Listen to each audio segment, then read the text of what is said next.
राम राम, नमस्ते, जय हिंद। आप सभी का स्वागत है हमारे YouTube channel science with Vishnu पर। जैसे कि आपको पता है कि क्लास 10th के बोर्ड एग्जाम की डेट आ चुकी है। 21 फरवरी से आपके एग्जाम शुरू होंगे, जिसमें कि तीसरा पेपर आपका 2 मार्च को आपके साइंस सब्जेक्ट का रखा गया है।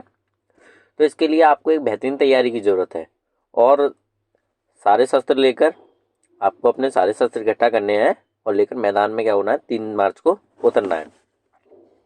25 नंबर की आपकी केमिस्ट्री आएगी, जिसमें कि 2 से 3 क्वेश्चंस आपके chemical reaction and equation chapter से मिलेंगे आपको देखने के लिए पेपर में।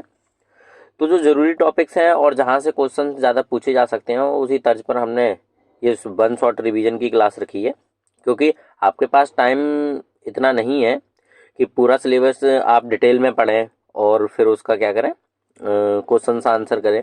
तो आप बस क्या करिए, रिवीजन करिए, वन शॉट क्लास देखिए और जितने भी हो सके PYQ करिए, प्रीवियस ईयर क्वेश्चन जो जहाँ से भी पूछे जाते हैं वो करिए।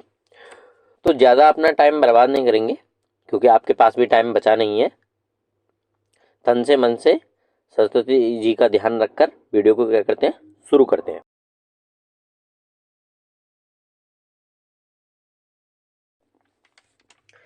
पहला चैप्टर है आपका केमिस्ट्री का फर्स्ट चैप्टर है। चैप्टर का नाम आप पढ़ ही पा रहे होंगे, chemical reaction and equations. Chemical chemical change होते क्या है? केमिकल चेंज होते हैं कि जो एक बार अगर चेंज हो गया और अब क्या नहीं हो सकता, रिवर्स नहीं हो सकता। जैसे कि मिल्क है, मिल्क से क्या बना दिया आपने, कर्ड बना दिया। और जब कर्ड बनाया तो आप दोबारा से इसको क्या नहीं कर सकते, रिवर्स नहीं कर सकते इस चेंज को।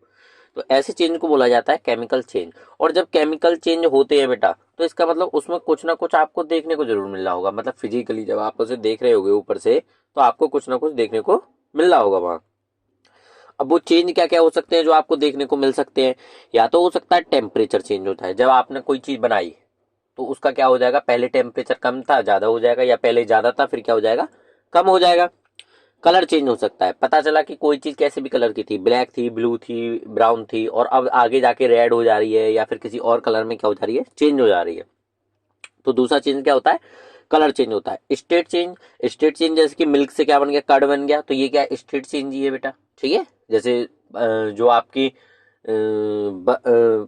जो आपका वाटर है वो किस में बदल चुका है, आइस में बदल चुका है।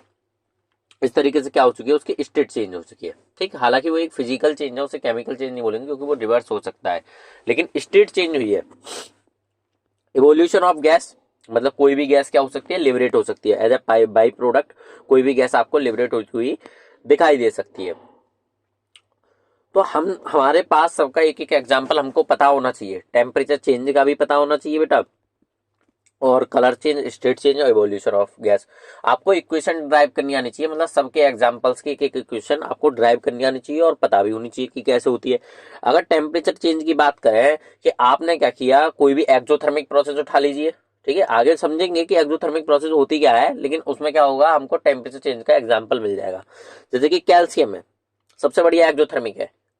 आप जो कलई लेके आते हो, कैल्शियम ऑक्साइड कलई आपको बाजार में मिल जाती है, आप उसे किस में डाल रहे हो, वाटर में डाल रहे हो। और जब आपने उसमें वाटर में डाला तो ये क्या बनाती है, CaOH का होल ट्वाइस। कंपाउंड आपसे बनाने आने चाहिए। अगर आपसे कंपाउंड फॉर्मेशन नहीं आता है, क्योंकि 9th क्लास का टॉपिक है कंपाउंड फॉर्मेशन की, कंपाउंड कैसे बनाए जाते हैं, अगर आपसे कंपाउंड बनाने नहीं आते हैं तो इसका मतलब आपने 9th क्लास अच्छे से नहीं करी है। तो CaOH का होल ट्वाइस, और जब सी कैल्शियम हाइड्रोक्साइड बनता है, जब आप कलई को वाटर में डालते हो तो आपको दिखता होगा कि हीट क्या होती है, इवॉल्व होती है। वहां से क्या निकल के भागती है, हीट निकल के भागती है। तो जब हीट निकल के भाग रही है तो इसका मतलब उसमें हीट का कोई ना कोई चेंज रहा होगा। ठीक, तो इसका मतलब ये कैसा हो गया, टेम्परेचर चेंज का आपका एग्जाम्पल हो गया पहला। कलर चेंज, कलर चेंज में आप बोल सकते हो कि आपके पास कॉपर सल्फेट है, या फिर कॉपर सल्फेट ले लीजिए या फिर आयरन सल्फेट ले लीजिए, आपके कोर्स का ही है। कॉपर सल्फेट लिया आपने, CuSO4, और इसमें आपने आयरन का नेल डाल दिया। इसका मैंने प्रैक्टिकल कराया है, आपको शॉर्ट में मिल जाएगा। ठीक है, मेरे शॉर्ट्स आप देखोगे तब। तो कॉपर सल्फेट में आपने क्या डाल दिया, आयरन डाल दिया, तो ये क्या करेगा, आयरन सल्फेट बनाएगा। आयरन सल्फेट बनाएगा, और ये भी बताएंगे ये कैसे बनाएगा, आगे है हमारे पास टॉपिक। आयरन सल्फेट बनाएगा और यहां से कॉपर को हटा देगा। इसका कलर बेटा ब्लू होता है, कॉपर सल्फेट का कैसा होता है, ब्लू। और इसका जो कलर होता है आयरन सल्फेट का, ये होता है ग्रीन। तो इसका मतलब अब आपके पास कैसी रिएक्शन है, ये कलर चेंज एग्जाम्पल की रिएक्शन है। ठीक। और भी है हमारे पास CaOH का होल ट्वाइस जो हमने अभी बनाया था।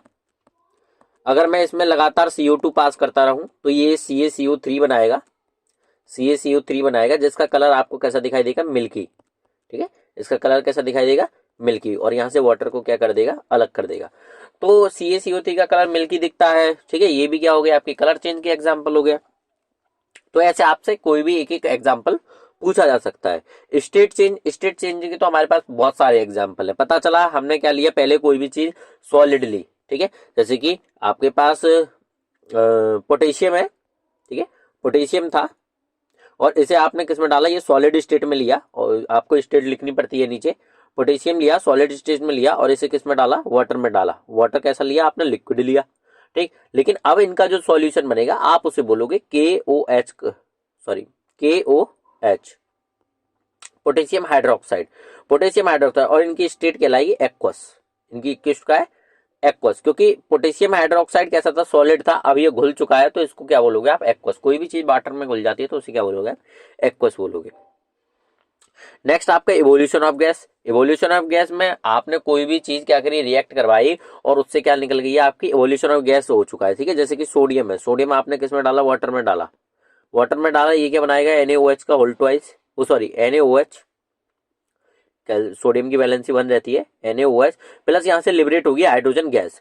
तो ये हाइड्रोजन गैस का लिबरेशन ये बताता है कि ये क्या हो रहा है, एक केमिकल चेंज हो रहा है, इसमें क्या है, इवोल्यूशन ऑफ गैस है। जैसे कि आप कोई भी एसिड ले लीजिए, ठीक है, और उसमें क्या डाल दीजिए, मेटल डाल दीजिए। कोई भी एसिड लिया आपने, HCl लिया, और इसमें क्या डाल दिया आपने, कैल्शियम मेटल डाल दी, तो यहाँ से एक सॉल्ट बनेगा CaCl2 और लिबरेट करेगा हाइड्रोजन गैस। तो ये इंडिकेट ये करता है कि ये क्या हो रहा है, एक केमिकल चेंज हो रहा है। आई होप आप सारी रिएक्शंस अच्छे से समझे होंगे। सारी रिएक्शंस आप नोट डाउन कर लीजिए, एक एक आपको एग्जांपल पता ही होना चाहिए, क्योंकि कभी कभार सीधे पूछ लिया जाता है कि कौन सी रिएक्शन किसका एग्जांपल है।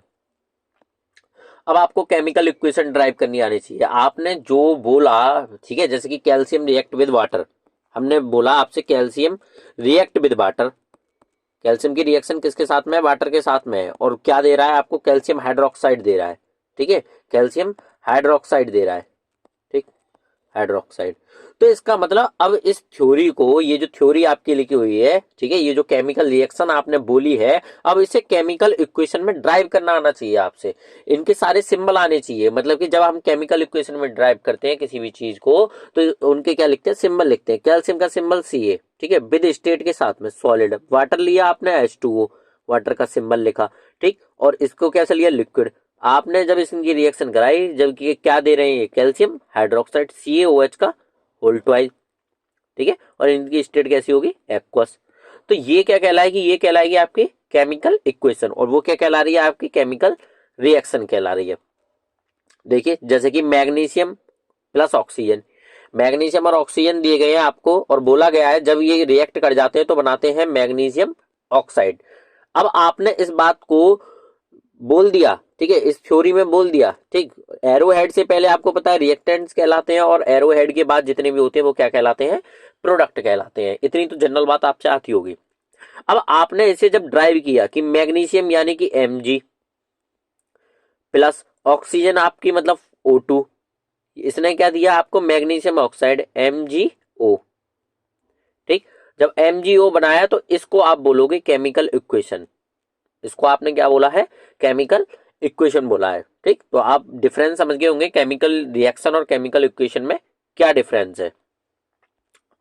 राइटिंग ए केमिकल इक्वेशन, आप एक केमिकल इक्वेशन लिखते कैसे हो, हालांकि मैंने आपको पहले ही बता दिया। ठीक है, जैसे कि zinc sulphuric acid, zinc plus sulphuric acid क्या बना है, जिंक सल्फेट हाइड्रोजन। आपको दे रखा है, देखिए जिंक मतलब Zn, आपने उसमें क्या डाला है, सल्फ्यूरिक एसिड। आपको फॉर्मूला पता होना चाहिए, H2SO4, और उसने क्या बनाया है, ZnSO4 प्लस हाइड्रोजन गैस को क्या किया है, लिबरेट किया है। यहां से हाइड्रोजन गैस कहां जा रही होगी, बाहर की तरफ जा रही होगी।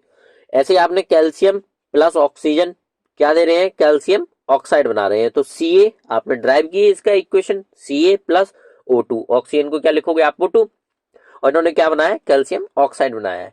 लेकिन यहां जानने वाली बात यह है कि इन दोनों को आप कैसे बोलोगे, स्केलेटल रिएक्शन बोलोगे। इनको क्या बोला गया है, स्केलेटल रिएक्शन बोला गया है। स्केलेटल रिएक्शन बोला क्यों गया है, आप ये जानिए। क्योंकि बेटा आपको ये दिख रहा होगा कि पहली वाली तो आपकी बैलेंस है, चलिए पहली वाली में तो कोई अनबैलेंसिंग है नहीं। ठीक, ऑलरेडी क्या है, बैलेंस है ये रिएक्शन। लेकिन अगर दूसरी वाली में रिएक्शन देखूं तो आपको दिख रहा होगा यहाँ पर ऑक्सीजन 2 है लेकिन यहाँ पर ऑक्सीजन 1 है। प्रोडक्ट साइड में ऑक्सीजन 1 है और रिएक्टेंट साइड में क्या है, ऑक्सीजन 2 है। तो आपने एक लॉ पढ़ा होगा, law of conservation of mass, law of conservation of mass, ठीक है। Law of conservation of mass ये कहता है आपसे कि एक रिएक्शन अगर आइसोलेशन में हो रही है तो ना ही उसमें कोई भी मास गेन होगा और ना ही कोई भी मास क्या होगा, लॉस होगा उसका, नाइदर मास क्रिएटेड नॉर मास लॉस। तो इसका मतलब कि ना ही इसमें कोई एलिमेंट एक्स्ट्रा बनेगा, ना ही कोई मास बनेगा और ना ही कोई मास घटेगा इसमें से। तो इसलिए हमको हर रिएक्शन को क्या करना पड़ता है, बैलेंस करना पड़ता है। और आपने अगर उसे बैलेंस नहीं किया है तो वो रिएक्शन कहलाएगी या तो अनबैलेंस या फिर स्केलेटल इक्वेशन कहलाएगी। आई होप आप अच्छे से समझे होंगे डिफरेंस कि स्केलेटल में और एक बैलेंस रिएक्शन में क्या डिफरेंस रहता है, ठीक। जैसे कि एक क्वेश्चन दे रखा है आपको कि आपको ड्राइव करना है इसका equation. Hydrogen sulphide gas, hydrogen sulphide gas है जो कि बर्न करी जा रही है इन द एयर। बर्न मतलब कि ऑक्सीजन के साथ में रिएक्शन, सिंपली आप ऑक्सीजन के साथ में रिएक्शन कराते हो तो उसे कंबसन बोलते हो आप, या फिर बर्न बोलते हो, या फिर ऑक्सीडेशन बोलते हो, तीनों में से कुछ भी बोला जा सकता है। To give water and sulphur dioxide, तो आपसे इक्वेशन ये ड्राइव करनी आनी चाहिए बेटा। हाइड्रोजन सल्फाइड मतलब हाइड्रोजन सल्फाइड का आपको फॉर्मूला बनाना पड़ेगा, ठीक है। एक बार मैं आपको बता देता हूं कैसे फॉर्मूले बनते हैं कि हाइड्रोजन, ठीक है, और उसके साथ में क्या है, सल्फर है। हाइड्रोजन लिख ली और उसके साथ में क्या लिख लिया, सॉरी, हाइड्रोजन है और उसके साथ में क्या लिखा है आपने, सल्फर, ये फॉर्मूला है, ठीक। हाइड्रोजन सल्फाइड, हाइड्रोजन इसकी वैलेंसी कितनी रहती है, प्लस वो सॉरी माइनस की 2, और ये कितना दे सकता है, प्लस का 1, ठीक है। हाइड्रोजन जो रहता है वो +1 वैलेंसी में रहता है और सल्फर जो है -2 वैलेंसी में रहता है। लेकिन यहाँ पे दोनों नॉन मेटल है तो नॉन मेटल के बीच में कोवेलेंट बॉन्ड बनता है, लेकिन कोवेलेंट बॉन्ड से हमें मतलब नहीं है, हमें तो कंपाउंड बनाना है। तो इसका मतलब जब आप कंपाउंड बनाओगे तो H और S का ही कंपाउंड बनना होगा। तो ये जो यूनिट है इसकी गुणा आप यहाँ कर देते हो और इसकी यूनिट की गुणा यहाँ कर देते हो, ठीक है। जैसे कि H2 और 1 को आप लिखते नहीं हो तो इसका मतलब S, ठीक है, 1 को आप नहीं लिखोगे। तो ये फॉर्मूला क्या बन गया, हाइड्रोजन सल्फाइड का H2S, अच्छे से समझे होंगे आप। प्लस अब आपने क्या किया, इसकी वर्न कराया इन एयर, और वर्न एयर में लिखा जाता है O2 मतलब ऑक्सीजन के साथ में रिएक्शन सिंपली, ठीक। गिब्स, गिब्स के लिए आप लगाओगे एरो, क्या दे रहा है, वाटर, वाटर का फॉर्मूला आप सबको पता होगा H2O, और क्या दे रहा है, sulphur dioxide SO2, sulphur dioxide gas क्या कर रहा है, प्रोड्यूस कर रहा है, ठीक। लेकिन अब आपको यहां ये देखना है कि ये रिएक्शन अनबैलेंस है, यहां से यहां तक आपको क्या दिख रही है, अनबैलेंस रिएक्शन दिख रही है। आपको हाइड्रोजन यहाँ पे 2 दिखाई दे रहे हैं, चलो इधर 2 है, यहाँ ऑक्सीजन 2 है, यहाँ पे ऑक्सीजन कितने हो चुके हैं, 3 हो चुके हैं, 2 और 1 3, और सल्फर यहाँ पे 1 है, यहाँ पे कितना है, 1 है। चलिए सल्फर तो बराबर है, हाइड्रोजन बराबर है, लेकिन ऑक्सीजन क्या कर रहे हैं, अनबैलेंसिंग कर रहे हैं। तो इसका मतलब अब मुझे इसे क्या करना पड़ेगा, बैलेंस करना पड़ेगा इस रिएक्शन को। तो सिंपली आप जब बैलेंस करोगे तो आपको पता होना चाहिए कि ऑक्सीजन अनबैलेंस है, तो आप ऑक्सीजन को जब यहाँ पे बेटा आपको ऑड नंबर दिखाई दे रहा है, जब आपको ऑड दिखाई दे रहा है तो आप इसे सिंपली किसमें बदलिए, इवन में कन्वर्ट करने की कोशिश करिए। और जब आप इसे इवन में कन्वर्ट करोगे तभी आपकी क्या हो सकती है, रिएक्शन बैलेंस हो सकती है। तो हाइड्रोजन हमारे पास हमने 2 से गुणा कर दिया, सिंपली आप कहीं भी पहले गुणा करके देख लीजिए, अगर गुणा होकर बैलेंस हो रही है तो इसका मतलब सीधे बैलेंस होती चली जाएगी। बस आप कहीं भी एक जगह पे गुणा करके देखिए सबसे पहले। तो जब आपने इसे बैलेंस करना चाहा तो आपको पता है ऑक्सीजन कितने हो चुके हैं, 4, लेकिन हाइड्रोजन भी कितने हो चुके हैं, 4। लेकिन अब जब आप हाइड्रोजन को 4 बनाओगे तो बेटा यहां भी गुणा करनी पड़ेगी आपको। तो सल्फर भी कितने हो चुके हैं, 4 हो चुके हैं, सल्फर भी कितने हो चुके हैं, सॉरी 2 हो चुके हैं, तो यहां भी गुणा करनी पड़ेगी। अब सल्फर भी 2 करने हैं, ठीक है। लेकिन अब ऑक्सीजन देखिए, 2 एकन 2 और 2 दूनी 4, मतलब कि टोटल कितने हो चुके हैं, 4 ऑक्सीजन यहाँ और 2 ऑक्सीजन यहाँ, टोटल मिला के कितने हो चुके हैं, 6 ऑक्सीजन हो चुके हैं। तो इसका मतलब आप सिंपली यहाँ क्या कर दीजिए, 3 से गुणा कर दीजिए, 3 दूनी 6, यहाँ पे ऑक्सीजन 6, इधर भी ऑक्सीजन 6, सल्फर आपके 2, सल्फर आपके 2, हाइड्रोजन आपके 4, तो 2 दूनी 4। सिंपली आपको क्या दिख रही होगी, इक्वेशन बैलेंस दिखाई दे रही होगी। आपको बैलेंसिंग आनी चाहिए। आपसे एक सिंपल सा क्वेश्चन पूछा जाएगा, एक्स और वाई की वैल्यू रख कर, यहाँ एक्स और वाई वैल्यू रखी होगी कि आप ये बताइए एक्स और वाई की जगह पे क्या क्या नंबर्स आएंगे बैलेंसिंग में, तब आपसे ये रिएक्शन बैलेंस कराई जाएगी, वरना कोई और रिएक्शन होगी जो बैलेंस कराई जाएगी, ठीक है। अच्छे तरीके से समझ लीजिए, ठीक। जैसे कि एक और नीचे आपको रिएक्शंस काफी दे रखी है, मैंने बैलेंस करने के लिए आपको दिखाई दे रही होंगी। इसमें काफ़ी रिएक्शंस है बैलेंस करने के लिए। आप इनमें से उतारेंगे और बैलेंस करेंगे सारी रिएक्शंस, और बैलेंसिंग करना अगर आपसे अच्छे से आता है तो बढ़िया रहेगा। आप क्योंकि आप पेपर में जब भी आप रिएक्शन लिखोगे बेटा, केमिस्ट्री में रिएक्शन ही होती है, और जब आप रिएक्शन लिखोगे तो सिंपल सी बात है, आप उसे अनबैलेंस नहीं छोड़ के आओगे। अगर अनबैलेंस छोड़ते हो आप रिएक्शन को तो गलत मानी जाती है। Balance chemical equation, balance chemical equation से मतलब होता है कि the number of atoms of each element, मतलब कि हर एलिमेंट के नंबर जितने भी है एटम्स के, ठीक है, रिमेन्स द सेम, बराबर रहे, before and after the chemical reaction, मतलब रिएक्टेंट साइड में भी और प्रोडक्ट साइड में भी, ठीक है। Before and after the reaction क्या रहनी चाहिए, आपको एलिमेंट्स बराबर रहने चाहिए। इसको क्या बोला जाता है, बैलेंस्ड केमिकल इक्वेशन बोला जाता है। अच्छे से समझ लीजिए। अगले टॉपिक की तरफ चलते हैं। आपको बैलेंस करने के लिए रिएक्शंस दे रखी हैं, आप बैलेंस करिए इनको अच्छे तरीके से। आप स्क्रीनशॉट ले लीजिए, बाद में बैलेंस करना है इनको। एक दो मैं आपको बैलेंस करके दिखा देता हूं। जैसे कि HCl है, हाइड्रोक्लोरिक एसिड, कैल्शियम कार्बोनेट के साथ में रिएक्शन किए, क्या बनाया है, कैल्शियम क्लोराइड का सॉल्ट बनाया है, water and carbon dioxide gas. तो सबसे पहले आपको वो चीजें ढूंढनी है यहाँ पे जो कि अनबैलेंस है। जैसे कि हाइड्रोजन इधर की रिएक्टेंट साइड में एक है और इधर जाके कितने हो चुके हैं, हाइड्रोजन 2 हो चुके हैं। कैल्शियम एक है इस साइड में, ठीक है। क्लोरीन एक है यहाँ पे, और यहाँ पे क्लोरीन कितने हो चुके हैं, 2 हो चुके हैं। ऑक्सीजन टोटल इधर प्रोडक्ट साइड में 3 है और इधर भी क्या है, 3 है। इसका मतलब आपको सिर्फ क्या बैलेंस अनबैलेंस दिखाई दे रहे हैं, एक तो हाइड्रोजन और एक आपको क्लोरीन अनबैलेंस दिखाई दे रहे हैं, वो भी एक एक नंबर से। तो इसका मतलब अगर आप HCl में 2 से गुणा कर देंगे तो आपको सारी चीजें बैलेंस दिखाई देंगी। हाइड्रोजन इस साइड भी 2 तो हाइड्रोजन इस साइड भी 2, Cl इस साइड भी 2 तो आपको Cl इस साइड भी 2। जब यहाँ गुणा हो रही होगी बेटा तो इसका मतलब सिर्फ एक ही एलिमेंट में गुणा हो रही है, और लेकिन अगर आगे गुणा हो रही होगी तो मतलब पूरे के पूरे कंपाउंड में गुणा हो रही है। नेक्स्ट आपके पास सोडियम H2O में डाला गया है और क्या बनाया है, सोडियम हाइड्रोक्साइड बनाया है, ठीक है, और लिबरेट करिए हाइड्रोजन गैस। आपको दिख रहा होगा कि यहाँ पे एक हाइड्रोजन ये है और एक 2, ठीक है, 2 यानी कि 3 टोटल। इधर कितने हाइड्रोजन है, 3, लेकिन प्रोडक्ट साइड में हमारे पास कितने हैं, 2 हाइड्रोजन है। तो हम मैंने क्या बताया था, जहां आपको ऑड लगे वहां आपको इवन में बदलना है। तो इधर आप 2 से गुणा कर दोगे सोडियम हाइड्रोक्साइड में, तो इसका मतलब अब आपके पास हाइड्रोजन कितने हो चुके होंगे, 4, ठीक है। 2 यहाँ पे और 2 ये, 4 हाइड्रोजन हो चुके हैं, ठीक है। और आपके पास 2 ऑक्सीजन हो चुके हैं और 2 ही क्या हो चुके हैं, Na हो चुके हैं। तो 2 तो आप Na आराम से कर लोगे, 2 Na लीजिए, Na तो फ्री है, ठीक। बचे हुए आप हाइड्रोजन 4 करने साइड में, तो 2 से आपने यहाँ गुणा करी तो हाइड्रोजन भी कितने हो गए आपके 4, ऑक्सीजन कितने हो चुके हैं 2, और सोडियम कितने हो चुके हैं 2। यहाँ पे भी सोडियम कितने हैं 2, ऑक्सीजन कितने हैं 2, और हाइड्रोजन कितने हैं 2 1 2 और 2 4, मतलब कि 4, ठीक। तो आपके पास सारी चीजें क्या हो गई, बैलेंस हो गई। इसी तरीके से आपको सारी की सारी क्या करनी है, बैलेंस करनी है। जैसे नाइट्रोजन है, हाइड्रोजन के साथ में रिएक्ट करिए और गैस बनाइए आपकी अमोनिया, ठीक। आपको दिख रहा होगा कि नाइट्रोजन 2 है, यहाँ पे हाइड्रोजन 2 है, लेकिन यहाँ पे हाइड्रोजन आने के बाद कितने हो चुके हैं, 3 हो चुके हैं। तो आप सिंपली क्या करिए, 2 से गुणा करके देख लीजिए। किधर भी आप क्या करिए, सिंपली बैलेंस करने के लिए गुणा करिए सबसे पहले, फिर आपकी रिएक्शन अपने आप ही बैलेंस होती चली जाती है। तो आपको दिखा होगा 2 3 6, हाइड्रोजन 6 हो चुके हैं, नाइट्रोजन आपके 2 इधर थे तो 2 इधर भी हो चुके हैं। तो आप 3 से यहाँ गुणा कर दीजिए, 3 दूनी 6, यहाँ भी हाइड्रोजन 6 और यहाँ भी हाइड्रोजन 6 आपके, सिंपली बैलेंस। आप सब बैलेंस कर लीजिए, ठीक। अगर कोई नहीं आती है तो आप मुझे कमेंट कर दीजिए, मैं आपको क्या कर दूंगा, उसे बैलेंस करके दिखा दूंगा, ठीक।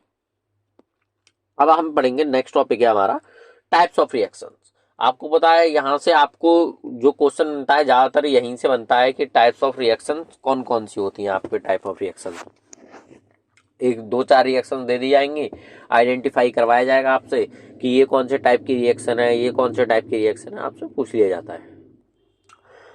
तो सबसे पहले आप देख पा रहे होंगे कि आपके पास है कॉम्बिनेशन रिएक्शन। 4 टाइप होते हैं टोटल, आपके पास कितने होते हैं, 4 टाइप होते हैं। 4 में से एक होती है कॉम्बिनेशन, जो कि आप देख ही पा रहे होंगे। एक होती है आपकी डिकम्पोजिशन रिएक्शन। दूसरी होती है तीसरी डिस्प्लेसमेंट। और चौथी होती है आपकी डबल डिस्प्लेसमेंट। तो आपकी 4 टाइप की क्या होती हैं आपके पास रिएक्शन होती हैं। ठीक, पहले हम रिएक्शन देखेंगे। पहली रिएक्शन है हमारे पास कॉम्बिनेशन रिएक्शन। सिंपली आपको दिख रहा होगा, जब आपके इधर के एरो हेड से पहले 2 रिएक्टेंट आपको दिखाई दे रहे हैं, लेकिन आगे जाने के बाद सिर्फ क्या बचा है आपके पास, एक प्रोडक्ट मिल रहा है। जब दो चीजें आपस में क्या हो रही हैं, 2 रिएक्टेंट या 2 एलिमेंट, अब कुछ भी हो सकता है, या 2 कंपाउंड, ठीक, 2 रिएक्टेंट आपस में क्या हो चुके हैं, कंबाइंड हो चुके हैं, और एक इन्होंने क्या बना लिया, सिंगल प्रोडक्ट बना लिया है, एक सिंगल प्रोडक्ट बना लिया है, तब आप उस रिएक्शन को बोलोगे कॉम्बिनेशन रिएक्शन। ठीक है, 2 हो, 3 हो, 4 हो, लेकिन किस में बदलने हो, एक सिंगल कंपाउंड में बदलने हो, उस ऐसी रिएक्शंस को आप बोलोगे कॉम्बिनेशन रिएक्शन। तो जैसे कि आप देख पा रहे हो, कैल्शियम ऑक्साइड ने किसके साथ में रिएक्शन की है, वाटर के साथ में, क्या बनाया है, कैल्शियम हाइड्रो ऑक्साइड बनाया है। ठीक, जैसे आपके पास पोटेशियम है, पोटेशियम ने ऑक्सीजन के साथ में रिएक्शन करी और क्या बनाया है, पोटेशियम डाई ऑक्साइड बनाया है। सबके नाम आपको पता होने चाहिए। पोटेशियम ऑक्साइड बनाया है, सॉरी डाई नहीं, पोटेशियम ऑक्साइड बनाया है। नीचे एग्जांपल्स हैं और भी हमारे पास बढ़िया बढ़िया एग्जांपल्स हैं जो कि कॉम्बिनेशन के हैं आपके। जैसे कि मैग्नीशियम, आपको दिख रहा होगा, 2 चीजें हैं एक सिंगल में, 2 चीजें हैं एक सिंगल में, 2 चीजें एक सिंगल, 2 1 2 1, सबका एक ही कॉमन आपको क्या मिलेगा, टाइप मिलेगा लिखने का। तो ऐसी रिएक्शन को आप बोलोगे कॉम्बिनेशन रिएक्शन बोलोगे सिंपली। जैसे मैग्नीशियम है, ऑक्सीजन की प्रेजेंस में बर्न किया गया है, मैग्नीशियम ऑक्साइड बनाया है। हाइड्रोजन ने ऑक्सीजन के साथ में रिएक्शन करिए, क्या बनाया है, वाटर बनाया है। कार्बन ने ऑक्सीजन के साथ में रिएक्शन करिए, कार्बन डाइऑक्साइड बनाई है। हाइड्रोजन ने क्लोरीन गैस के साथ में रिएक्शन करिए, हाइड्रोक्लोरिक एसिड बनाया है। सोडियम ने क्लोरीन के साथ में रिएक्शन करिए, सोडियम क्लोराइड बनाया है। आयरन ने सल्फर के साथ में रिएक्शन करिए, आयरन सल्फेट बनाया है, ठीक है, सल्फाइड बनाया है। कैल्शियम ऑक्साइड ने वाटर के साथ में रिएक्शन करिए, कैल्शियम हाइड्रोक्साइड बनाया है। अमोनिया ने HCl के साथ में हाइड्रोक्लोरिक एसिड के साथ में रिएक्शन करिए, अमोनियम क्लोराइड बनाया है। कार्बन मोनोऑक्साइड ने ऑक्सीजन के साथ में रिएक्शन करिए, कार्बन डाइऑक्साइड बनाई है, ठीक है। सल्फर डाइऑक्साइड ने ऑक्सीजन के साथ में रिएक्शन करिए, सल्फर ट्राइऑक्साइड बनाई है। ठीक, तो आपको सारी रिएक्शन पता होनी चाहिए। आप सिंपली, अगर आपसे कॉम्बिनेशन का अगर क्या पूछा जाता है, एग्जाम्पल पूछा जाता है बेटा, तो सिंपली आप कोई सी भी मेटल उठाइए, अगर आपको सिंपली एग्जाम्पल देना हो, और आप क्या करिए, उसको क्या करिए, ऑक्सीजन के साथ में उसका ऑक्सीडेशन करा दीजिए, रिएक्शन करवा दीजिए विद ऑक्सीजन। सिंपली आपका क्या बन जाएगा, कॉम्बिनेशन का एग्जाम्पल बन जाएगा ये। ठीक, यहाँ पे कोई सी भी मेटल ले लीजिए, पोटेशियम ले लीजिए, सोडियम ले लीजिए, ठीक है, कैल्शियम ले लीजिए, मैग्नीशियम तो ले ही लिए, ठीक है, आयरन ले लीजिए, तो आपकी ये क्या होगी, आपके कॉम्बिनेशन रिएक्शन होगी सिंपली। नेक्स्ट है हमारे पास डिकम्पोजिशन रिएक्शन। अब आपको समझ ही आ रहा होगा, डिकम्पोजिशन नाम से ही पता चल रहा है कि कोई चीज टूट रही है। डिकम्पोज का मतलब क्या होता है, ब्रेक डाउन। इसका मतलब क्या होता है, ब्रेक डाउन। ठीक, और बेटा जब भी आप चीजों को क्या करते हो, ब्रेक करते हो, आपको अगर किसी भी चीज को तोड़ना हो, ठीक है, तो आप अगर अपने घर पे भी कोई दीवार तोड़ोगे तो आप क्या लगाओगे, उसमें एनर्जी लगाओगे या नहीं लगाओगे, बिना एनर्जी के थोड़ी नहीं हो जाएगा। ठीक है, बिना एनर्जी के आप किसी भी चीज को कैसे तोड़ सकते हो। तो इसका मतलब डिकम्पोजिशन रिएक्शन को सबसे पहले आपको क्या देनी पड़ेगी, डिकम्पोज करने के लिए हीट देनी पड़ेगी। ठीक है, कोई भी अगर आपको कंपाउंड क्या करना है, डिकम्पोजिशन करना है, तो आपको एनर्जी देनी पड़ेगी, चाहे in the form of heat दो, आप इलेक्ट्रिसिटी दो, या आपने सनलाइट में रखा हो, ठीक है, कैसी भी एनर्जी दी हो। अब हमारे पास हर तरीके के क्या है, एग्जाम्पल्स हैं, और हर तरीके के आपसे पूछे ही जाते हैं बेटा। सबसे पहला एग्जांपल है हमारे पास थर्मोलाइटिक डिकम्पोजिशन का। थर्मोलाइटिक मतलब कि थर्म से ही आप समझ जाइए, थर्म मतलब क्या होता है, हीट।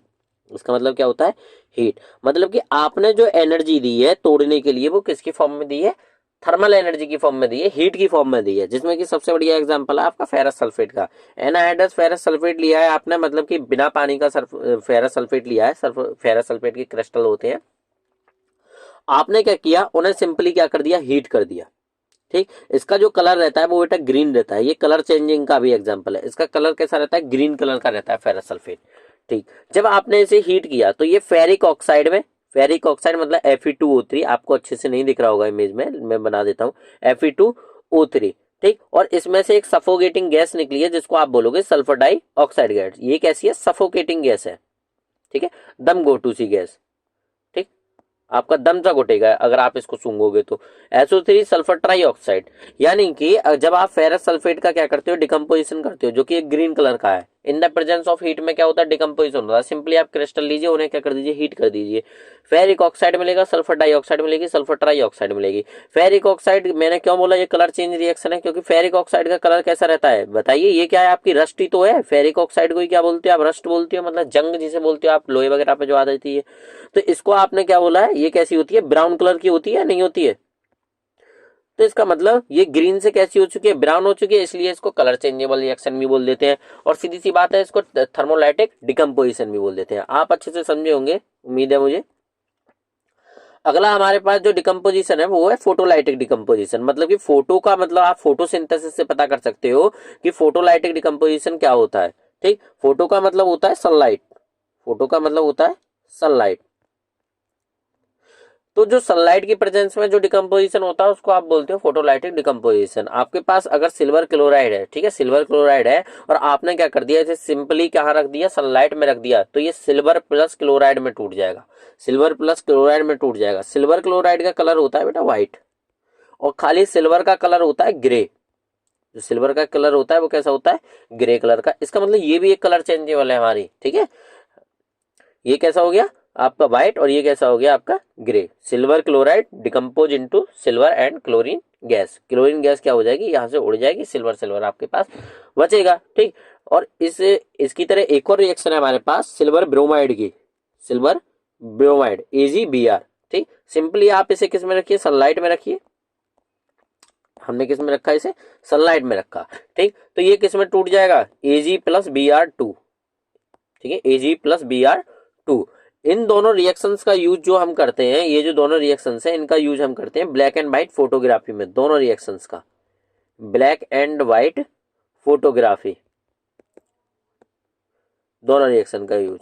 आपसे पूछा जाएगा कि ब्लैक एंड व्हाइट फोटोग्राफी में कौन सी रिएक्शन का यूज होता है, तो वो क्या होती है हमारी सिल्वर क्लोराइड का और सिल्वर ब्रोमाइड का यूज होता है। ठीक है, सिंपली सनलाइट में आप क्या करते हो, वो देखा होगा ब्रोमीन वाटर में वो धोता है फोटो को, और फिर ऐसे थोड़ा झटकता है और सुखाने रख देता है। ठीक है, एक्सरे वगैरह में भी आपने देखा होगा यही यूज होता है। तो सिंपली इसी का यूज होता है आपका। ठीक, नेक्स्ट हमारे पास फोटोलाइटिक डिकम्पोजिशन, ये हमारी हो चुकी है। एक और है इसमें कि आपसे ये पूछा जाता है, इसमें एक क्वेश्चन पूछा जाता है कि जब आप सिल्वर क्लोराइड को, जो सिल्वर क्लोराइड है उसे ब्लैक कलर की बोतल में क्यों रखते हो।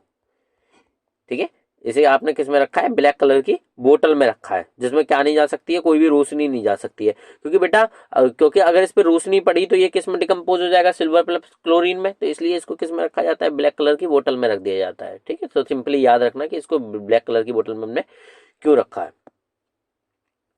फिर है हमारे पास इलेक्ट्रोलाइटिक डिकम्पोजिशन। आपको दिख रहा होगा डिकम्पोजिशन बाय इलेक्ट्रिसिटी या फिर इलेक्ट्रोलाइसिस क्या कहलाता है, इलेक्ट्रोलाइटिक डिकम्पोजिशन कहलाता है। वाटर है, सिंपली वाटर को में आपने क्या किया, इलेक्ट्रिसिटी पास करी। आप सब जानते होंगे, सबने देखा होगा ठंडों में रॉड लगाते हैं हम। ठीक है, और जब आप इलेक्ट्रिसिटी पास करते हो उसमें, तो वो हाइड्रोजन प्लस ऑक्सीजन में क्या हो जाता है, टूट जाता है। जो वाटर है वो किसमें टूट जाता है, हाइड्रोजन प्लस ऑक्सीजन में टूट जाता है। हाइड्रोजन गैस क्या है, बबल्स बनते हैं हाइड्रोजन गैस के, और ऑक्सीजन के भी क्या बनते हैं, बबल्स बनते हैं। लेकिन ऑक्सीजन के बबल्स हमें कम दिखाई देते हैं, ठीक है, लेकिन हाइड्रोजन के बबल्स क्या दिखाई देंगे, ज्यादा दिखाई देंगे। ऐसा क्यों हो रहा है, क्योंकि आपको देख रहा है यहाँ 2:1 का रेशियो चल रहा है। अगर हाइड्रोजन के 4 मॉलिक्यूल हैं, आप देखो 2 दूनी 4, तो ऑक्सीजन के कितने हैं, 2 है।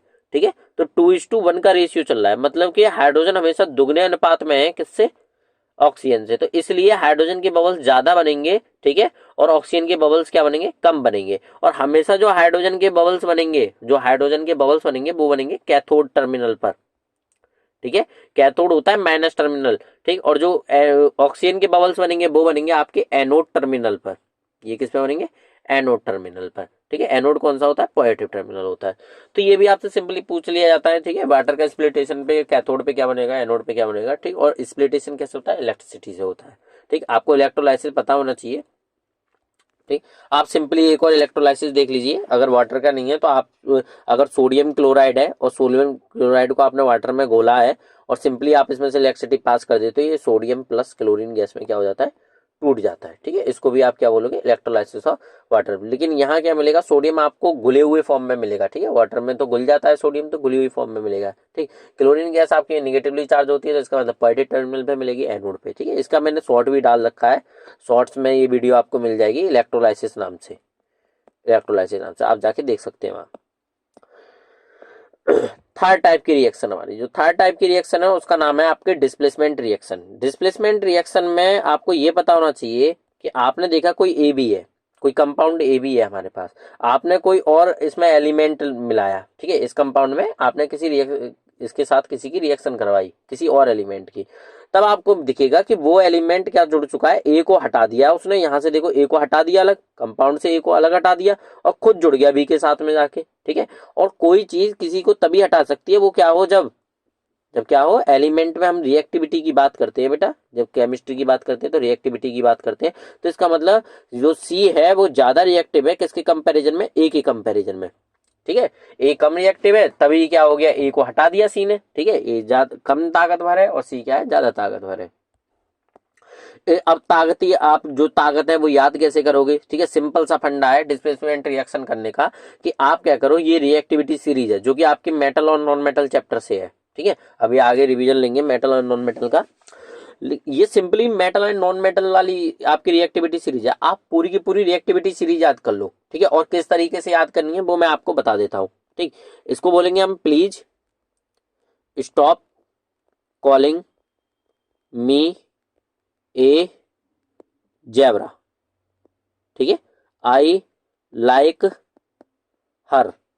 अब मेरे तो नीचे ये नहीं आ पा रहा स्क्रीन पे, ठीक है। आगे की आप अगर देखना चाहें तो शॉर्ट्स में पड़ी है शायद, आप वहां से देख लेना। पी से पोटेशियम यानी सिंबल के, स्टॉप से सोडियम, ठीक है, कॉलिंग से सी ए कैल्शियम, मी से मैग्नीशियम आपका, ए से एल्युमिनियम आपका, जेड से मतलब जेब्रा जिंक, ठीक है। आई से आपका आयरन जिसका सिंबल एफ ही होता है, एल से आपका लेड, ठीक है। हर से आपका, यहाँ पे इन्होंने हाइड्रोजन नहीं रखा, यहाँ पे इनको इस कॉपर से पहले क्या रखना है, हाइड्रोजन रखना है, क्योंकि इन्होंने मेटल की ली है, ठीक है। लेकिन मेटल में हमेशा क्या रखा जाता है, हाइड्रोजन रखा जाता है इस रिएक्टिविटी सीरीज में, क्योंकि कॉपर से, मर्क्यूरी से नीचे जो बची हुई है वो क्या है, कॉपर, मर्क्यूरी, सिल्वर और गोल्ड। इन तीनों चारों से ज्यादा रिएक्टिव कौन रहता है, हाइड्रोजन रहता है, इसलिए इसको किस में रखा जाता है, मेटल की रिएक्टिविटी सीरीज में रखा जाता है। हालांकि ये कैसी है, एक नॉन मेटल है, ये क्या है, नॉन मेटल है, ठीक है। लेकिन ये क्या करता है, इनको डिस्प्लेस कर रहा है बेटा, ठीक है। मेटल की तरह क्या दिखा रहा है, गुण दिखा रहा है, अपनी प्रॉपर्टीज दिखा रहा है, तो इसका मतलब रखा जाता है। तो आप सिंपली इसको याद कर लीजिए। और करनी कैसे है फिर ये रिएक्शन, मैं आपको बताता हूँ। आप क्या करिए, आपको इस रिएक्शन को करने के लिए कुछ वैलेंसी और याद करनी पड़ेगी, जैसे सॉल्ट की, SO4 sulphate salt valency -2, nitrate NO3 minus की 1 वैलेंसी, ठीक है। इसको बोलेंगे आप नाइट्रेट, ऊपर वाले को बोलेंगे आप सल्फेट, ठीक। कार्बोनेट CO3 -2, हालांकि आपका इसी से काम चलने वाला है हमेशा, ठीक है। SO4 सल्फेट जिसकी वैलेंसी क्या रहने वाली है, -2 रहने वाली है, ठीक। अब आपको सिंपली क्या करना है, आप कोई सा भी क्या उठाइए, इनमें से मेटल उठाइए, इनमें से कोई सी भी एक मेटल उठाइए और उसके साथ में इसका कंपाउंड बना लीजिए। जैसे कि मैंने उठा ली जिंक, उठा ली, चलिए जिंक उठा ली, और जिंक के साथ में इसका क्या बना लिया, कंपाउंड बना लिया, ZnSO4 जिंक सल्फेट, ठीक।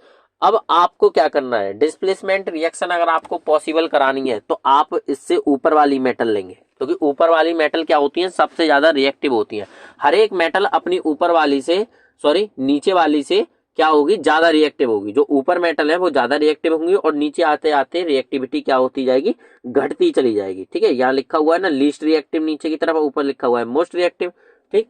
तो इसका मतलब आप कह लीजिए कोई नीचे वाली क्या लीजिए मेटल का क्या बनाइए, सॉल्ट बनाइए, और ऊपर वाली इसमें क्या कर दीजिए, मेटल के साथ में रिएक्शन करा दीजिए। आप किसके साथ, मैग्नीशियम के साथ में, जैसे कि आपने रिएक्शन कराई, मैग्नीशियम ऊपर है तो ये क्या कर देगा, इसे डिस्प्लेस कर देगा, खुद जुड़ जाएगा, MgSO4 बना लेगा बेटा, और क्या बनाएगा, लिबरेट कर देगा, मतलब अलग बना देगा, जिंक को बिल्कुल अलग कर देगा। तो ये रिएक्शन क्या हो गई है, डिस्प्लेसमेंट रिएक्शन हो गई है। मैग्नीशियम ने किसे डिस्प्लेस कर दिया, जिंक को डिस्प्लेस कर दिया। और क्यों कर दिया, क्योंकि ये क्या है, ज्यादा रिएक्टिव है, ठीक है। मैग्नीशियम क्या है, ज्यादा रिएक्टिव है किसके कंपैरिजन में, जिंक के कंपैरिजन में, ठीक। ऐसे ही आप किसी भी सॉल्ट के साथ में बनाते रहिए और हटाते रहिए, बनाते रहिए, हटाते रहिए। सिंपली बस याद क्या करनी है आपको, रिएक्टिविटी सीरीज याद करनी है, ये वाली याद करने का तरीका आपको पता ही है। और सारे के सारे सॉल्ट की वैलेंसी तो आपको जरूरी याद करनी है, ठीक है। अगर सॉल्ट की वैलेंसी नहीं याद है बेटा तो इसका मतलब गड़बड़ है फिर आपके साथ। आप सिंपली रिएक्शन देख पा रहे होंगे, 10 रिएक्शंस मैंने डाली हैं, ठीक है।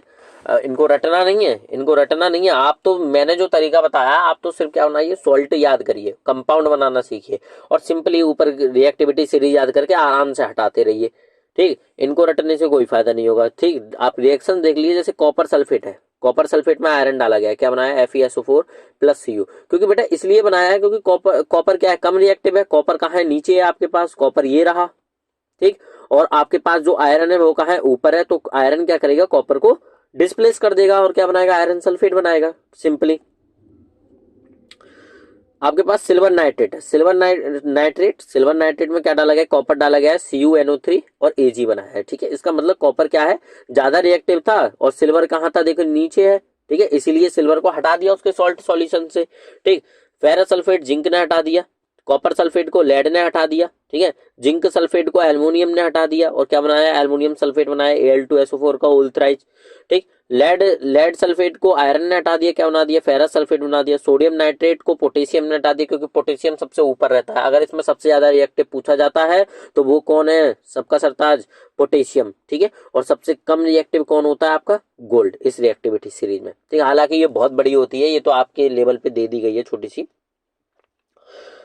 अगला है हमारे पास कि सोडियम नाइट्रेट पोटेशियम के साथ में क्या बनाया, potassium nitrate, copper sulphate zinc के साथ में जिंक सल्फेट और कॉपर को अलग कर दिया, कॉपर सल्फेट मैग्नीशियम के साथ में मैग्नीशियम सल्फेट कॉपर को अलग कर दिया, कॉपर क्लोराइड लेड के साथ में क्या बनाया, PbCl2 मतलब लेड क्लोराइड, और क्या कर दिया, कॉपर को अलग कर दिया। तो सिंपली आपको पता होना चाहिए कि कौन सी मेटल किसको क्या करेगी, इसके सॉल्ट सॉल्यूशन से या फिर आयनिक सॉल्यूशन से क्या करेगी, अलग कर देगी एलिमेंट से। आई होप आप अच्छे से समझे होंगे। टॉपिक बहुत ही जबरदस्त है, ठीक है। एक क्वेश्चन आपको फंसता ही है, और सबसे बढ़िया क्वेश्चन तो देखिए ये वाला फंसता है, पहला ही वाला, ठीक। पहला वाला इसलिए फंसता है, वो आपसे पूछेगा एक एक्स क्या है, सॉल्यूशन है, एक एक्स सॉल्यूशन है, वो भी कैसे कलर का, ब्लू कलर का। वो आपको कॉपर सल्फेट वगैरह नाम नहीं देने वाले हैं, अगर नाम दे देंगे तो आप जरा सी देर में बना दोगे, ठीक। आपको अब नाम वाला ये फंडा नहीं रहा, ये तो पहले चलता था कि नाम दे दिया और फिर क्वेश्चन पूछ लिया, अब तो आपसे घुमा घुमा के क्वेश्चन पूछे जाते हैं। ब्लू कलर का सॉल्यूशन है एक्स, उसमें बाई क्या डाली जाती है, एक मेटल डाली जाती है, वाई क्या डाली जाती है, एक मेटल डाली जाती है। सॉल्यूशन का कलर चेंज हो जाता है, कैसा हो जाता है, ब्लू से ग्रीन कलर का हो जाता है। ये सॉल्यूशन कैसा हो गया, ब्लू से ग्रीन कलर का हो गया, जैसे ही आपने क्या डाली है, मेटल डाली है, ठीक। आप बताइए, अब आपको इक्वेशन ड्राइव करनी है, बाई बतानी है क्या है, एक्स बताना है क्या है, ठीक। और इस ग्रीन सॉल्यूशन के ऊपर ऊपर एक और लिखी होगी लाइन कि एक ब्राउन रेडिश ब्राउन कलर की लेयरिंग और आने लग जाती है, ठीक है, लेयरिंग आने लग जाती है, या फिर बाई मेटल के ऊपर लेयरिंग आने लग जाती है। तो अब आपको ये रिएक्शन पता होना चाहिए कि कॉपर सल्फेट का कलर ब्लू रहता है, आयरन नेल डाला गया है, वो मेटल क्या है, आयरन है, क्योंकि आयरन सल्फेट का कलर कैसा रहता है, ग्रीन रहता है, ठीक है। और क्या बनाया उसने, कॉपर को अलग कर दिया है, क्योंकि आयरन के ऊपर क्या चिपक जाएगा, फिर कॉपर चिपक जाएगा, इसलिए वाई के ऊपर कैसी लेयरिंग आ रही है, रेडिश ब्राउन कलर की लेयरिंग आ रही है, ठीक है। कॉपर कैसा होता है, रेडिश ब्राउन कलर का होता है। तो इस तरीके से आपसे क्वेश्चन पूछे जाते हैं, इतने घुमा घुमा के, ठीक है। सिंपली आपको क्वेश्चन दे दिए जाए कि ये आयरन सल्फेट है, ये वो है, आप तो फिर आप जरा सी देर में उधेड़ दोगे, फिर तो आप चीते हो। चौथे टाइप की रिएक्शन है हमारी डबल डिस्प्लेसमेंट रिएक्शन। एक आपने पढ़ी डिस्प्लेसमेंट रिएक्शन और एक है आपकी double displacement reaction. Double displacement reaction में ये फंडा है सीधे सीधे कि दो कंपाउंड है आपके पास AB और XY, ठीक। इनमें से पता चलेगा कि आगे जाके जो Y है, ठीक है, या फिर A है, वो क्या आ चुका है, Y के पास आ चुका है, A कहाँ पहुंच गया, Y के पास पहुंच गया, ठीक। और जो X है वो कहाँ पहुंच गया, B के पास पहुंच गया, ठीक है। आप कैसे भी कह लीजिए, A पहुंचा या B पहुंचा, लेकिन यहाँ क्या होगा, इंटर एक्सचेंज ऑफ आयंस होगा, ठीक है। जो आयंस बनेंगे वो क्या भागेंगे, एक दूसरे की तरफ भागेंगे, ठीक है। जैसे कि बैरियम क्लोराइड BaCl2, ठीक, किसमें डाला गया है, NH4 का whole twice SO4, ammonium sulphate में डाला गया है, ठीक, अमोनियम सल्फेट में डाला गया है। तो इसने क्या बनाया है, सोडियम सल्फेट और अमोनियम क्लोराइड बनाया है। मतलब कि अमोनियम आपको दिख रहा होगा यहाँ पहुंच चुका है, अमोनियम कहाँ पहुंच चुका है, Ba की जगह, और Ba कहाँ चुका है, अमोनियम की जगह, ठीक है। और बैरियम सल्फेट का कलर कैसा रहता है, व्हाइट कलर का रहता है, ठीक है। और ये कैसा बनता है, PPT बनता है। अब PPT क्या होता है, कोई भी सॉल्यूशन है, कोई भी सॉल्यूशन है उसमें कोई चीज आपको ऐसी मिली है जो सॉलिड फॉर्म में हो, जो आपको अलग ही सॉलिड फॉर्म में दिखाई दे रही हो, उसको आप बोलते हो PPT, ठीक है, किसी भी एक्वस फॉर्म में किसी को क्या मिलना, सॉलिड फॉर्म मिलना, वो क्या कहलाता है आपका, सिंपली पीपीटी फॉर्म कहलाती है। तो ये क्या, इसको दूसरा नाम भी बोल देते हैं डबल डिस्प्लेसमेंट रिएक्शन को, प्रेसिपिटेट रिएक्शन। ठीक है, पीपीटी मतलब प्रेसिपिटेट, ठीक है, पीपीटी रिएक्शन भी बोल देते हैं सिंपली। ठीक, जैसे कि एक और रिएक्शन है आपके पास, ये तो अमोनियम सल्फेट के साथ में थी, आपके कोर्स की जो रिएक्शन है वो अलग ही है कि आपके पास बेरियम क्लोराइड है, उसे किस में डाला गया है, सोडियम सल्फेट में डाला गया है Na2SO4, और सोडियम सल्फेट में डालने के बाद ये क्या बनेगा बेटा, आपको Ba यहाँ पहुंचा देना है और सोडियम यहाँ पहुंचा देना है विद बैलेंसी के साथ। ऐसा नहीं है Na2 ही पहुंचा दो, Na2Cl2 बन गया, नहीं, आपको इधर जाके बैलेंसी भी तो बराबर करनी है। ठीक है, यहाँ क्या बनेगा, NaCl, ठीक, और यहाँ एक क्या बनेगा आपके पास, बेरियम सल्फेट BaSO4, Ba की बैलेंसी +2, इसकी बैलेंसी -2, सीधे जुड़ जाएंगे, +1 -1। तो इस तरीके से कंपाउंड आपका क्या होगा, फॉर्म होगा। ठीक है, यहाँ आप सिंपली 2 से गुणा कर दीजिए, आपको दिखेगा कि सोडियम भी क्या हो चुके हैं, बैलेंस हो चुके हैं, क्लोरीन भी क्या हो चुकी है, बैलेंस हो चुकी है आपकी। तो आपको पता होना चाहिए कि आपको किस तरीके से रिएक्शन करनी है। ठीक है, ऐसा नहीं है हूबहू हर चीज सेम उतारनी है, सेम कुछ नहीं आने वाला, एक पागल नहीं बनना रहा है कोई आपको। Where you have mixed the solution, एक क्वेश्चन डाला गया है, सिंपली सा क्वेश्चन है, आपको कंपाउंड बना के देखना है। आप अगर इस क्वेश्चन को कर पा रहे हैं तो आप ऊपर अच्छा समझे होंगे। Where you have mixed the solution of lead nitrate and potassium iodide. ठीक है, आप किस तरीके से क्या करोगे, लेड नाइट्रेट और पोटेशियम आयोडाइड का क्या करोगे, सॉल्यूशन मिक्स करोगे और क्या क्या आपको बनेगा, ये इसमें पूछा गया है। ठीक है, आपके एनसीईआरटी का ही क्वेश्चन है, मैंने सोचा आपको डाल दूं, क्योंकि कभी कभार क्या आ जाते हैं क्वेश्चन हमारे हूबहू इंडेक्स से ही आ जाते हैं। तो आपके पास क्या है, लेड नाइट्रेट है, लेड सेकंड नाइट्रेट, ये सेकंड जो है ना, ये जो लगा होता है बेटा, ये समझ लीजिए मेटल की इसी की बैलेंसी है। ठीक है, हमेशा ये प्लस बैलेंसी का ही होगा, एक माइनस बैलेंसी में नहीं लगा होता है। तो इसका मतलब लेड नाइट्रेट है। लेड नाइट्रेट का फॉर्मूला क्या होता है, Pb, लेड का फॉर्मूला क्या होता है, Pb, नाइट्रेट होता है NO3। ठीक है, तो PbNO3 का होल ट्वाइस, नाइट्रेट की बैलेंसी -1 और इसकी बैलेंसी +2, आप देख लीजिए यही बनेगा। लेड नाइट्रेट किस में डाला गया है भाई, पोटेशियम आयोडाइड में डाला गया है, पोटेशियम आयोडाइड में डाला गया है। जब इन्होंने रिएक्शन करी तो क्या बनाएंगे, ये आपको पता है, पोटेशियम मुझे यहाँ पहुंचाना पड़ेगा और मुझे ये लेड यहाँ पहुंचाना पड़ेगा आगे जाके, क्योंकि ये डबल डिस्प्लेसमेंट रिएक्शन है। तो हमने क्या किया कि आपका एक कंपाउंड जो बनेगा वो बनेगा पोटेशियम नाइट्रेट KNO3, जब K यहाँ आ जाएगा तो क्या बनेगा, पोटेशियम का नाइट्रेट। ठीक है, और एक बनेगा लेड, जब यहाँ पहुंच जाएगा तो लेड आयोडाइड PbI2। ठीक है, PbI2, इसमें अब येलो पीपीटी भी बनेगा। ठीक है, जो पीपीटी बनेगा वो कैसे कलर का बनेगा, येलो कलर का बनेगा। ठीक, क्योंकि ये प्रेसिपिटेट रिएक्शन होती है हमेशा, तो इसका मतलब आपको इसमें प्रेसिपिटेट भी पहचानना है, दोनों में से कि प्रेसिपिटेट कौन सा है। यहाँ पे ये PbI2 जो है वो कैसा होता है, येलो कलर का होता है। ठीक है, और पीपीटी होता है। ठीक, आपको पता होना चाहिए। Next, oxidation and reduction. ठीक, सिंपल सा टॉपिक है ऑक्सीडेशन एंड रिडक्शन, सिंपल तरीके से समझाएंगे, ज्यादा ऐसे हम, वैसे तो बहुत तरीके होते हैं बताने के, कि इलेक्ट्रॉन का गेन लॉस ऐसे करके भी बता देते हैं, लेकिन सिंपली आप जब ऑक्सीडेशन समझ रहे हो तो ऑक्सीडेशन का मतलब ये होता है gain of oxygen, gain of oxygen. कहीं से किसी एलिमेंट ने क्या करी है, गेन करी है ऑक्सीजन को, तो उसका हम बोलेंगे उसका आगे जाके क्या हो चुका है, ऑक्सीडेशन हो चुका है सिंपली। रिडक्शन आप बोलोगे कि जिसके पास से ऑक्सीजन चली गई है, लॉस ऑफ ऑक्सीजन क्या कहलाएगा, रिडक्शन कहलाएगा। सिंपली रिडक्शन का क्या मीनिंग निकाला है आपने, लॉस ऑफ ऑक्सीजन, ये मतलब है। अब हुआ क्या कि जो कि गेन हो रहा है लॉस हो रहा है वो हम समझेंगे। सिंपली आपको एक रिएक्शन दे दी गई, ठीक, आपसे पूछा जाएगा इसमें ऑक्सीडाइजिंग एजेंट कौन सा है और रिड्यूसिंग एजेंट कौन सा है। हमेशा जो एजेंट बताए जाएंगे, जो एजेंट अगर वर्ड लगा होगा तो वो लगा होगा रिएक्टेंट साइड में। आप जो एजेंट छांटोगे वो किधर छांटोगे, रिएक्टेंट साइड। ठीक, और जो जिसका ऑक्सीडेशन हुआ है, ठीक है, जिसका ऑक्सीडेशन हुआ है या फिर रिडक्शन हुआ है वो आप देखोगे प्रोडक्ट साइड में। ठीक है, प्रोडक्ट साइड में जाके किसका रिडक्शन हुआ है और किसका ऑक्सीडेशन हुआ है। तो सिंपली आप यहाँ देख पा रहे होंगे जिसके पास ऑक्सीजन है, ठीक है, जिसके पास ऑक्सीजन होती है उसको तो हम बोलते हैं ऑक्सीडाइजिंग एजेंट, वो ये लिख देता हूँ ऑक्सीडाइजिंग एजेंट।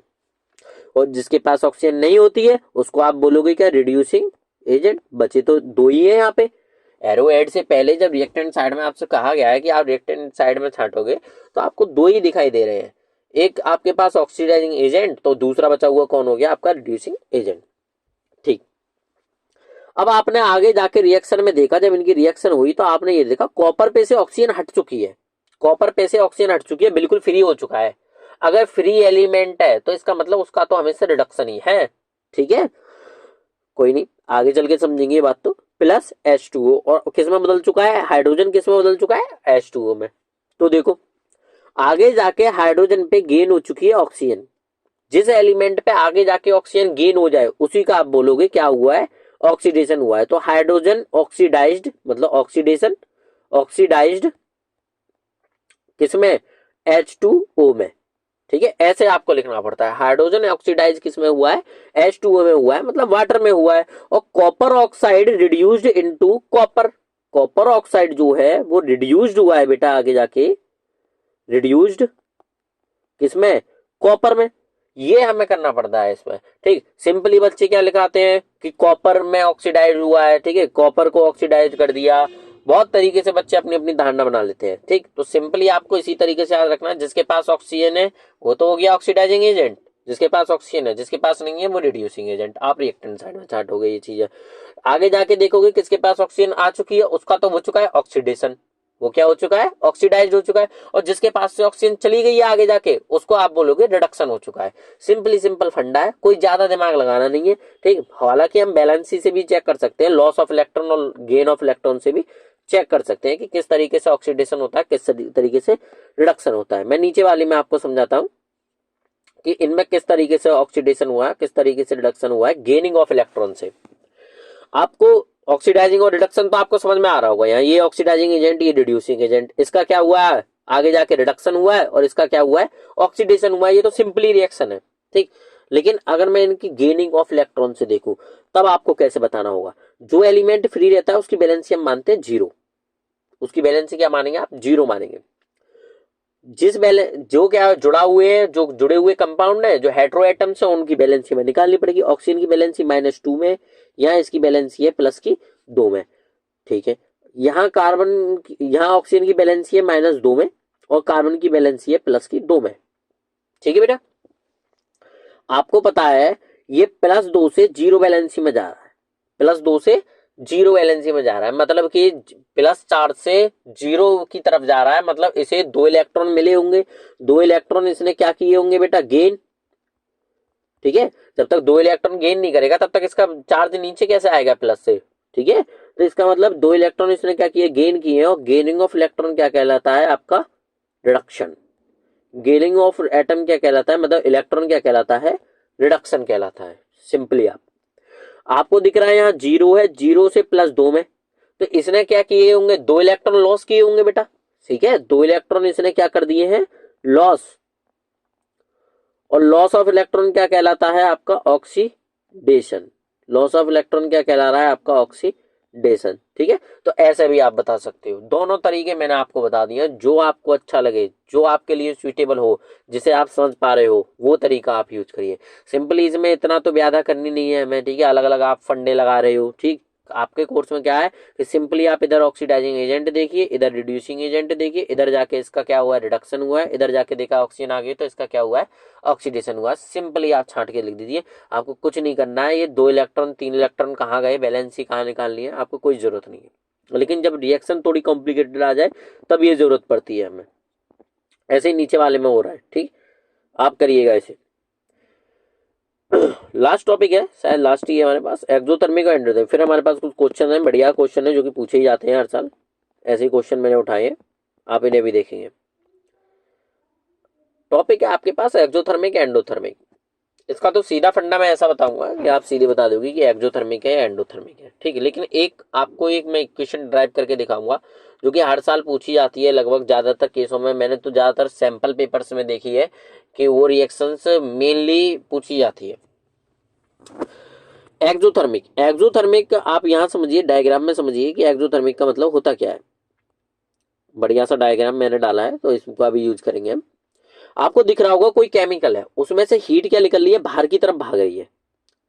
इसमें से हीट क्या भाग रही है, बाहर की तरफ आपको दिखाई जाती हुई दिखाई दे रही है। ठीक है। जब आप इसमें प्रोडक्ट बने होंगे, रिएक्शन हुई होगी, तो हीट इसमें से क्या जा रही है, बाहर की तरफ जा रही है, ठीक है। चाहे एवोल्यूशन ऑफ गैस के फॉर्म में जा रही हो, चाहे किसी भी फॉर्म में जा रही हो, हीट क्या जा रही है, बाहर जा रही है। और एक सॉल्यूशन आपके पास, उसमें हीट क्या जा रही है, अंदर की तरफ आ रही है, ठीक। जब हीट क्या जाती है, बाहर निकलती है, कोई भी रिएक्शन हुई उसमें से हीट क्या निकल रही है, बाहर निकल रही है, तो आप उसको बोलोगे एक्सोथर्मिक रिएक्शन। एक्सो मीन्स ही क्या होता है, बाहर। एक्सो मीन्स क्या होता है, आउट, मतलब बाहर। और एंडो मीन्स होता है अंदर, यानी कि इन। तो मतलब ए reaction that release energy from the system in the form of heat, ठीक है। क्या हुआ, एनर्जी की उसने क्या किया, एनर्जी एक हीट की फॉर्म में क्या करी, बाहर निकाली किसी भी रिएक्शन ने, तो उसको आप बोलोगे एक्सोथर्मिक रिएक्शन बोलोगे, सिंपल सिंपल, ठीक। और ऐसी रिएक्शन एंडोथर्मिक, मतलब ए reaction that the system absorb energy from its surrounding in the form of heat. अगर अपने सराउंडिंग में से उसने हीट की फॉर्म में क्या एब्जॉर्ब करी है, एनर्जी फॉर्म एब्जॉर्ब करी है, तो उसको आप बोलोगे एंडोथर्मिक प्रोसेस। सिंपल सिंपल सी बात है, ठीक। लेकिन अब आपको एग्जाम्पल बताने हैं कि भाई एग्जाम्पल कौन कौन से होते हैं, एंडो के एग्जाम्पल क्या होते हैं, एक्सो के एग्जाम्पल क्या होते हैं। आपसे डिफाइन तो कोई पूछने वाला है नहीं, ठीक है। आपसे जो पूछे जाएंगे बेटा, रिएक्शन देके पूछा जाएगा कि ये एंडो है या फिर ये एक्सो है। तो आपको मैं आसान तरीका बता देता हूँ कि जो एक्सोथर्मिक प्रोसेस होगी, जो एक्सोथर्मिक प्रोसेस होगी, वो हमेशा कॉम्बिनेशन रिएक्शन होंगी, कॉम्बिनेशन रिएक्शन। अभी आप ऊपर पढ़ के आए हैं कॉम्बिनेशन रिएक्शन, मतलब कि जितनी भी कॉम्बिनेशन रिएक्शन है, सब किसका एग्जांपल हो जाएंगे, एक्सोथर्मिक का एग्जांपल हो जाएंगे, सिंपल सिंपल। और जितनी भी आपकी डिकम्पोजिशन रिएक्शन है, जितनी भी आपकी क्या है, डिकम्पोजिशन रिएक्शन है, जो आप पढ़ के आ रहे हो अभी ऊपर, वो सारी की सारी कैसी हो जाएंगी, आपकी एंडोथर्मिक की हो जाएंगी। सिंपल है या नहीं है, सिंपल, सिर्फ यही याद कर लीजिए, एक पंथ दो काज हो गए। एक्सोथर्मिक याद करनी है तो आप कोई भी कॉम्बिनेशन रिएक्शन करके दिखा दीजिए, ठीक है। और एंडोथर्मिक बतानी है तो आप कोई सी भी डिकम्पोजिशन रिएक्शन करके दिखा दीजिए, सिंपल। आप डिकम्पोजिशन का एग्जाम्पल याद रखिए, जैसे डिकम्पोजिशन रिएक्शन थी आपकी, silver chloride, silver chloride sunlight की फॉर्म में क्या उसमें टूट गया है, सिल्वर प्लस क्लोरीन में टूट गया है, तो इसको आपने हीट एनर्जी दी है in the form of heat, ठीक। तो ये क्या हो गया, डिकम्पोजिशन रिएक्शन हो गई है। और ये किसका एग्जांपल है, एंडोथर्मिक का एग्जांपल है। इसमें हमेशा एरो हेड के ऊपर क्या मिलेगा, आपको हीट देती हुई दिखाई मिलेगी, ठीक। लेकिन अब आपको एक रिएक्शन जो पूछी जाती है, ठीक है, जिसमें एंडो और एक्सो दोनों टाइप की रिएक्शन होती है, ठीक, वो आपसे ज्यादा पूछी जाती है। जैसे कि पूछा जाता है कि कैल्शियम है CaO, जिसका कॉमन नाम है क्विक लाइम, ठीक है, जिसका कॉमन नाम क्या है, क्विक लाइम, ठीक है। और वैसे तो केमिकल नेम आप क्या बोलते हो, कैल्शियम ऑक्साइड ही बोलोगे इसे। आपने इसे किस में डाला, वाटर में डाला, H2O में डाला, तो ये क्या बनाएगा बेटा, कैल्शियम हाइड्रोक्साइड बनाएगा, CaOH का होल ट्वाइस, ठीक है। और लिबरेट करेगा, जो लिबरेट करेगा हीट, ठीक, लिबरेट क्या करेगा, हीट लिबरेट करेगा। तो इसका मतलब जब हीट इधर की साइड निकल रही है, तो इसको आप कैसे क्या बोलोगे, एक्सोथर्मिक बोलोगे, ठीक है। पहला स्टेप, मतलब इसका जो पहला स्टेप है रिएक्शन का, वो क्या हो गया, एक्सोथर्मिक। अब आपने क्या किया, इसमें सिंपली क्या पास करी, कार्बन डाइऑक्साइड पास करी, CO2 पास करी, ठीक है। और कैल्शियम हाइड्रोक्साइड में जब CO2 पास करते हैं तो ये बन जाता है CaCO3 प्लस, इसमें से वाटर क्या हो जाता है, अलग हो जाता है, ठीक। और जब आप इसे क्या करोगे, जब आप इसे सिंपली हीट कर दोगे, जब कैल्शियम कार्बोनेट को, इसका नाम क्या है, लाइमस्टोन, इसका नाम क्या होता है, common name limestone, common name ज्यादा पूछे जाते हैं इनके, लाइमस्टोन। इसका कॉमन नाम है स्लैग्ड लाइम, या फिर लाइम वाटर भी बोल देते हैं, ठीक है, स्लैग्ड लाइम। अब हमारे पास इतनी जगह तो है नहीं, ठीक है, आप लाइम वाटर लिख लीजिए, स्लैग्ड लाइम मैंने आपको बता ही दिया। जब कैल्शियम कार्बोनेट, जब कैल्शियम कार्बोनेट में आपने क्या पास करी है, हीट, ठीक, तो ये टूट जाएगा दोबारा से उसी कंपाउंड में, CaO प्लस आपका CO2, ठीक है। इसको आप क्या बोलते हो, कैल्सिनेशन भी बोलते हो, इस प्रोसेस को हम क्या बोलते हैं, कैल्सिनेशन, क्योंकि कार्बोनेट का और है, मेटल एंड नॉन मेटल में आपने पढ़ा होगा, कार्बोनेट का और है, तो उसमें क्या करी जाती है, कैल्सिनेशन प्रोसेस करी जाती है। सिंपली आपको हीट करना है, और ये कार्बन डाइऑक्साइड प्लस CO में दोबारा से क्या हो गया, बैक बन गया, ठीक है, दोबारा से यही कंपाउंड बन जाता है। तो ये कैसी हुई, जब आपने यहाँ हीट दी है बेटा, जब आप यहाँ हीट दे रहे हो, ठीक, तो ये कैसी हो जाएगी आपकी, ये वाली कैसी हो जाएगी, ये आपकी हो जाएगी एंडोथर्मिक, ठीक है। तो पहला स्टेप इस रिएक्शन का था एक्सोथर्मिक, और दूसरा स्टेप कैसा हुआ है, एंडोथर्मिक, एक्सोथर्मिक, जिससे कि आपको दोबारा लौट के वही कंपाउंड मिल गया है। तो आपसे ये रिएक्शन क्या होती है, ज्यादातर पूछी जाती है। और ये क्या बन गई आपकी, व्हाइट वॉशिंग बन गई, पुताई। ये COH का उल्टा है, ठीक है। तो व्हाइट वॉशिंग में भी किसका यूज करते हो आप, ये भी पूछा जा सकता है। सिंपल टर्म है, हमारी लाइफ से रिलेटेड जितनी टर्म है वो ज्यादातर पूछी जाती है एग्जाम में। जो आप डेली एक्टिविटी देखते हो कभी कभार, वो भी ज्यादा पूछी जाती है। ऐसे कोई 20% के जो पेपर रहता है वही आपका ऐसा रहता है जो कि चुनिंदा बच्चे क्या कर सकते हैं, उसे सॉल्व कर सकते हैं, जिन्हें आप टॉपर की गिनती में गिनोगे, होशियारों की गिनती में। क्वेश्चन करते हैं। क्वेश्चन हमारे पास काफी ज्यादा खास है, बढ़िया क्वेश्चन है, ठीक है।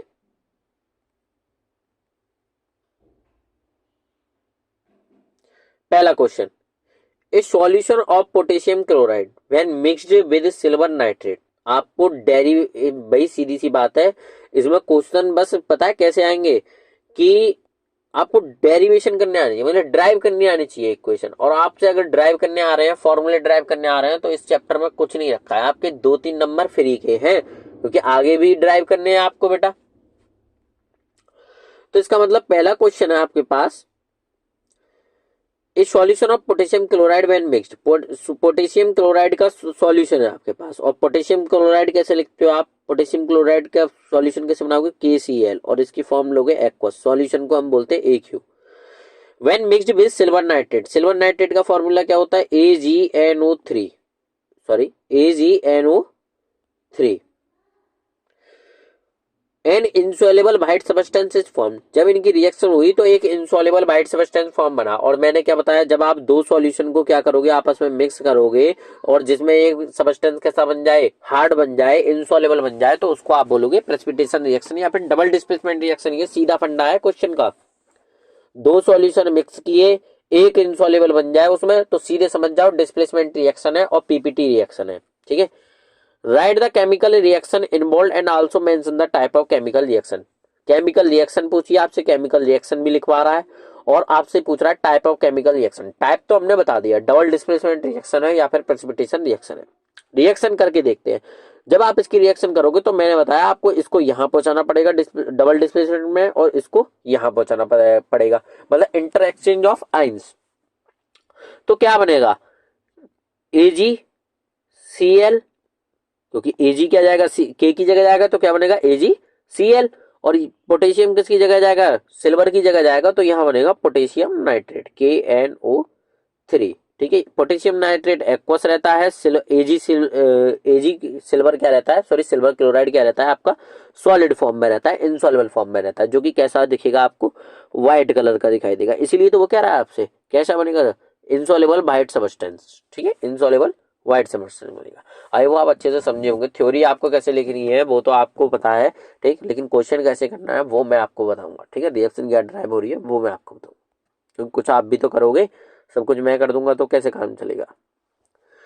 What is observed when carbon dioxide gas is passed through lime water. ये तो ऊपर वाला ही क्वेश्चन है, अभी करा के आ रहा हूँ, ठीक है। लेकिन मैं आपको यहाँ बता रहा हूँ कि जब क्या होगा कि कार्बन डाइऑक्साइड क्या किससे पास करी गई है, लाइम वाटर से पास करी गई है। और अभी बताया था लाइम वाटर का फॉर्मूला क्या होता है, आपको देख लो यहाँ भी क्या पूछा गया है, कॉमन नेम पूछा गया है। इनके आपसे नाम ये नहीं पूछे जाएंगे कि कैल्शियम हाइड्रोक्साइड का फॉर्मूला क्या है, बच्चा बच्चा बना देगा, ठीक है, 5th क्लास का बच्चा बना देगा। लेकिन आपसे पूछा जाएगा लाइम वाटर क्या है, तो लाइम वाटर बनाने में दिक्कत होती है।